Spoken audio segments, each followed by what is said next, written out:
What if you said, hey, how do I rebuild a relationship? Or what about if you've gone through a divorce and you've not spoken to your ex? What about saying, how do I build a bridge? What about the neighbor that you don't really like? How do you begin to build relationships? What about your Gen G?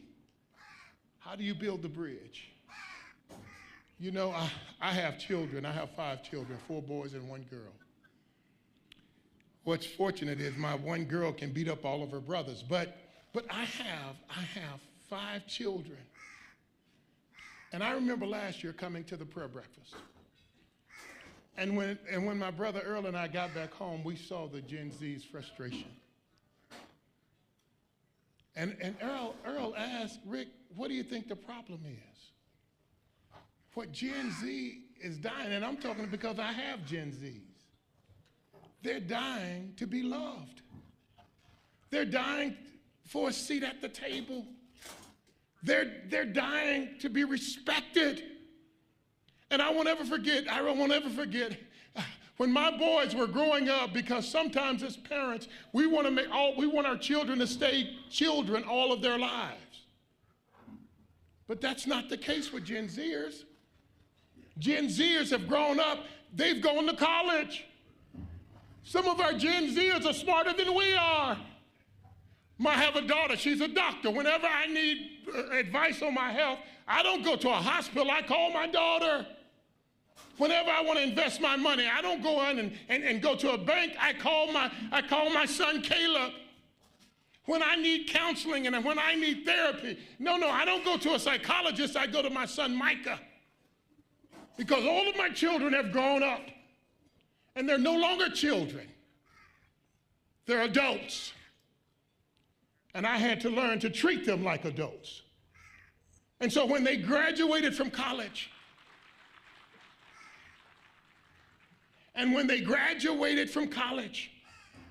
I took each of them out to dinner. And I gave them a kiss. And I said, you are now an adult.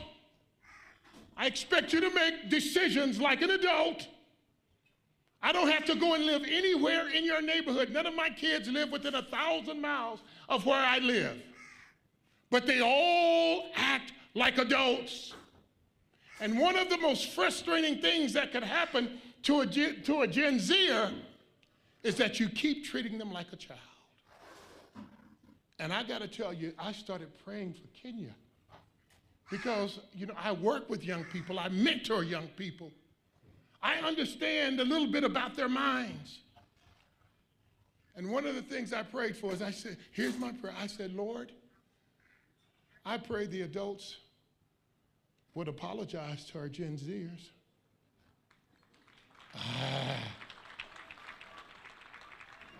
I pray, see, it's like African Americans. We live in America, but a lot of times we don't feel respected. And people ask, why is there always a race issue in America?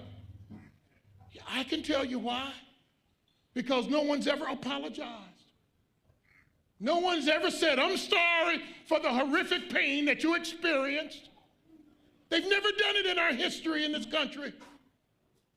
And I just want to suggest to you, when we're talking about relationships and we're talking about really rebuilding relationships, wouldn't it be beautiful if leaders would stand up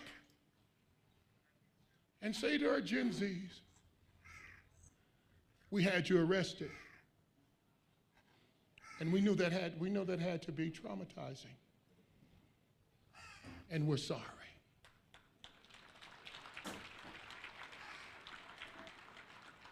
We shut down the internet. And we know that that's your primary source of communication. And we're sorry.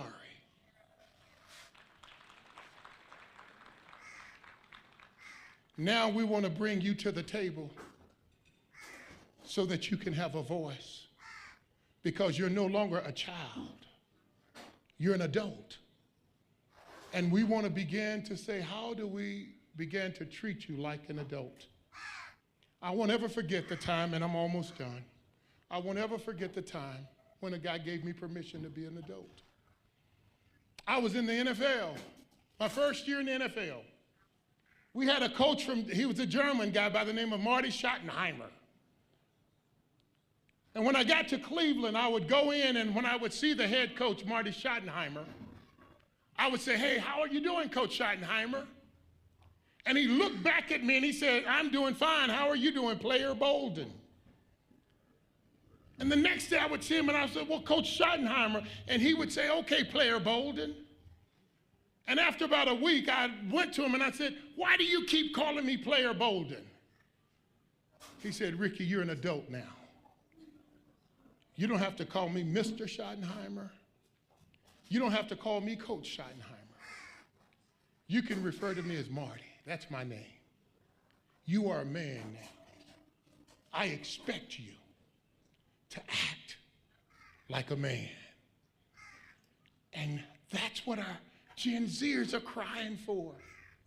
They're crying for the right to be adults because they are. They've gone to college. They've buying their own house. They're getting married. They're adults. And I want to encourage you even here today, Kenya.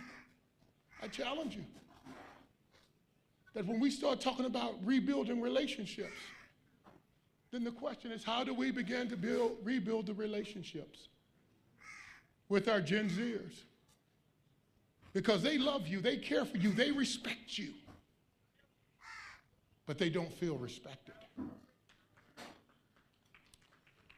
The last thing, and I'm leaving now, but you know, there was one other thing as I'm leaving, and I don't want to get out of here. The last relationship that I think you need to build, not only with Africans in the diaspora, not only Africans within your own country, but as I was leaving, I said, you must also build relationships, really rebuild your relationship with the Lord.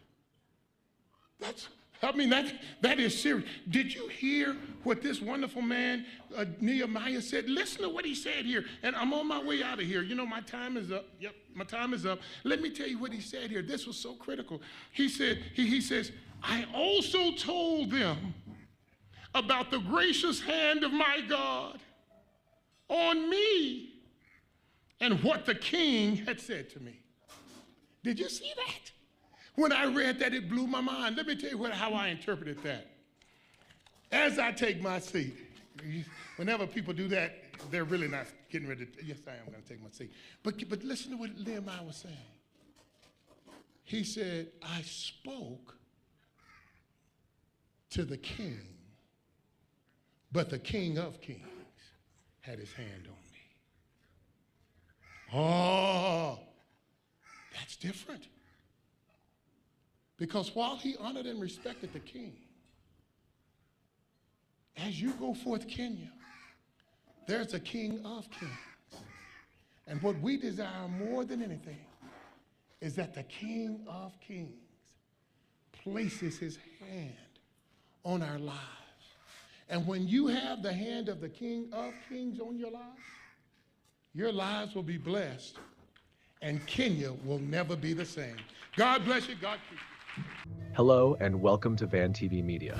If you're new here, don't forget to subscribe to the channel, like the video, and share it with your friends to get daily updates.